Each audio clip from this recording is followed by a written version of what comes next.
Techcanto 科技新聞到啦。新聞科技，五角大廈解密 UFO 檔案。美國國防部喺 Word 及斜線 UFO 開咗個新網站，公開一堆 UFO 檔案，包括片、相同文件等，大家睇下政府點樣處理不明飛行物體事件。新聞財經 ，Truecaller 廣告收入大跌，裁員70人。Truecaller 廣告收入大跌44%，搞到要炒70個員工。公司話係因為廣告市道差咗，先至要忍痛裁員。新聞創業 TechCrunch Disrupt 2026 Series A 融資秘訣。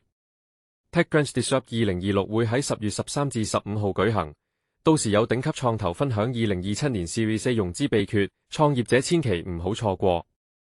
新聞活動 TechCrunch Disrupt 2026門票優惠。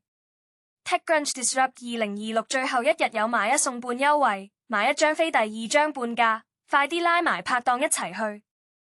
新聞財經 Lime 共享單車公司申請 IPO。Uber 有份投資嘅共享單車公司 Lime 終於決定上市，結束多年傳聞，正式向公開市場踏出第一步。